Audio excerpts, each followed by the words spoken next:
All right, welcome back to Illiterate Book Club. I'm John. I'm Matt. And so today we're going to give our general impressions of Stranger Things 3. It's been a couple weeks now since it's come out, maybe. Yeah, maybe almost 2 weeks. Almost 2 weeks. So everyone's had a chance to watch it. If you're like me, you binged it on the first day. I know Right. It actually set records, like the 3-day streaming records for Netflix. Doesn't surprise me. Broken. So yeah, no surprise here either. So we're just going to talk about the whole season this video and just give our thoughts about the whole thing altogether. We do have spoilers involved, obviously. So if you haven't seen it, stop now and be a reasonable person and go watch the whole thing in one sitting. Actually, just mute this video and like and subscribe. And then because we can't lose our retention, right? That's right. But anyways, so hopping right into Stranger Things Season 3, how did you think it compared to the first two as far as quality goes? I mean, obviously the acting, I think, is just it's stayed on par, if not gotten better, because these kids are growing up, right? Young actors. They started off good in the first season, and I think they and their ability to emote and their these complicated situations that they're dealing with more now in this season. Yeah, I think they did really well. Yeah, and I think anytime any actors, even the older actors that are in it that are more established and have more success, anytime you stick with the character longer, it's like you maybe know more about that character. You can actually really dig in, and you can familiarize yourself with, okay, what would they really be feeling in this scenario versus if you just had one or two little shots with them. You know what I mean? But we also had a few new characters that really good acting. I mean, Maya Hawke playing Robin comes from this great pedigree, but she's been around for a little bit as well as an actress. Yeah, and did really well as Robin. Robin was one of my favorite characters. This season. I think a lot of people feel that way. Yeah, and mine was Susie Q. No. Well, Susie is for an amount of time on screen, she's up there, top notch. It was amazing. And then Alexei, the Russian scientist who didn't speak any English, but it was still great. Had this great chemistry trying to communicate with both Joyce and Hopper. Yeah, no, that was really good. And the effects, how did you like the visuals? Oh my gosh, I over here to the left. I literally just got a new 4K TV, and so I've never had a 4K TV before, but just watching it, I feel like with the first two, especially, I mean, even almost more so in the second one because it was more CGI heavy. Right. That you could have, if I was watching it on 4K, I feel like it would have definitely almost detracted from it more than helped it because of just spotty. But I feel like here was top notch on almost everything. And what do you think about how do you feel about this? They changed it from a smoke monster to this thing monster, where it was, I call it it's almost like a crunchy blob. It was, it had bones and it was pretty gnarly, the monster in this season. Yeah, it was great. I loved the lighting effect when they were at the very, very end when they're hitting it with the fireworks, and it's just all the shadows are working perfectly with it. But yeah, I mean, honestly, I'm trying to think. Yeah, it was, I guess, kind of smoky in the other one where it was kind of but that was almost like it was smoky in that world. Right, it was never really existing in a... Definitely. That was the upside down, so that was kind of when it came into our world, it had to a adapt. physical form almost. Yeah. That's how I kind of viewed the logic behind that. I agree with that logic. I'm just saying the texture of it. Yeah, I mean, definitely it was gross. It was pretty awesome, I guess that's something maybe, I don't know if they'll explore more because, I mean, I guess, they have a post-credit scene because we're talking spoiler review, so it's okay, they had a Demigorgon looking thing. Oh, it was Demigorgon. It looked like a full-grown. Okay, Demigorgon. Yeah. So it looks like they still had something kind of open from that world, but is it going to be...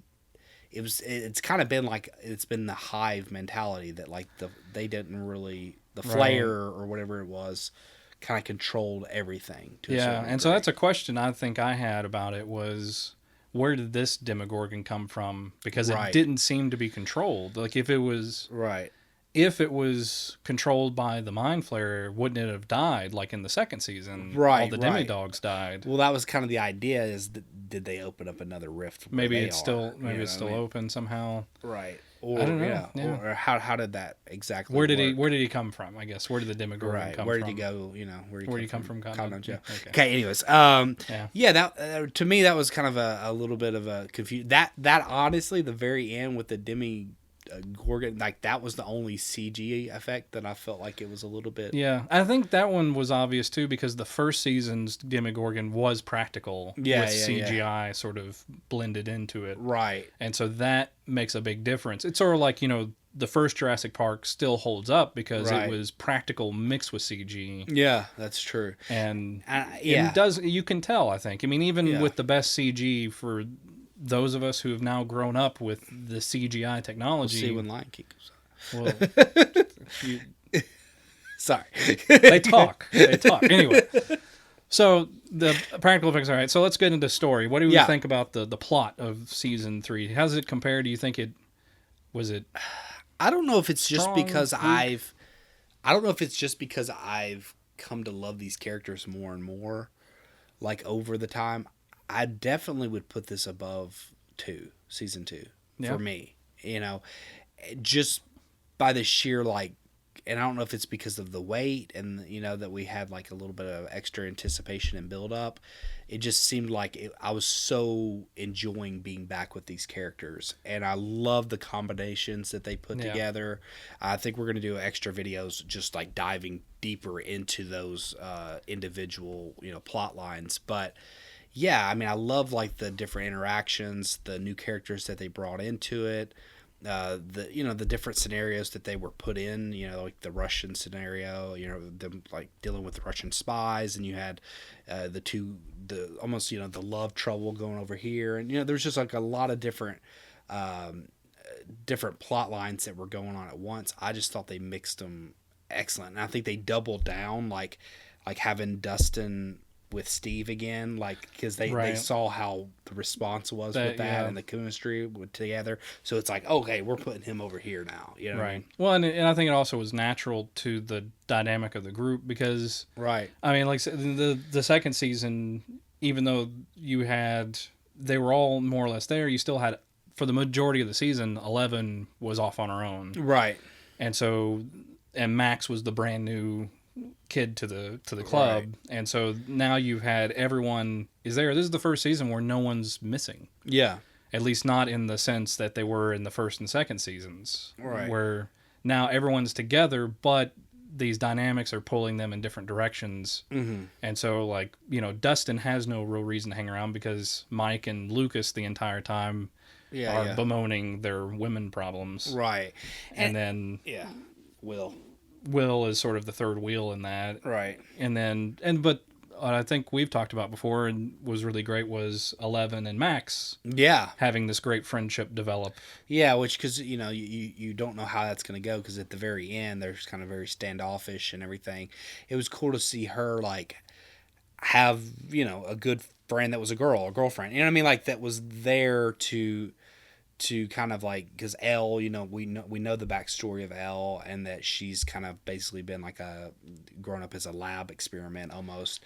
So she's never had that interaction for just a friend like that. Well, and even like in any kind of maternal sense, because you think about it, her first season was with Dr. Brenner, Papa, and then second season she was basically forced in only interacting with Hopper. And in the beginning of this season, she's still stuck with Hopper, but she can go out with Mike and spends most of her time with Mike. The first one was like she was with Mike, and then she got Stockholm syndrome with Mike, and she just kind of like they just stuck. They stuck together. But anyway, like this, this is the real first interaction she as a character has with other women. And especially a peer female. Right. And I thought that was a really cool little, just a cool element that they threw into it. And I think what was kind of interesting is that I felt like with season 1, it was like original and unique concept and had a great mystery behind it. And that's what I loved about it. And I thought season 2 was cool to be back with them. It was well acted. Everything was great, but it almost just felt like it just literally felt like them repeating what they did in the first one, if that makes sense. It was just like more of the first.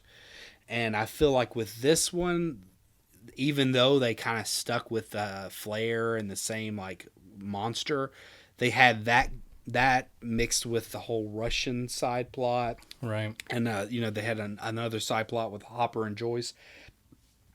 It just made it feel so much more original again. Right. And I think the big thing with this one was there was almost equal amounts, if not a little bit more, on the personal stories. Yeah. Like their relationships and these sort of tensions, especially talking about teenagers. Right. When we get into our teenage years, we're all go through that sort of socialization period where we're figuring things out, figuring ourselves out, figuring out our dynamics with other people kind of thing. And so you have a lot of focus on that blended with the return of the Mind Flayer and then the story with Billy. Yeah. And all these other things going on. And you kind of had some of the others like Nancy and Jonathan's story with the report with the newspaper. Yeah. That's what I'm saying. They had a lot of, it just had a lot of different elements that even though it was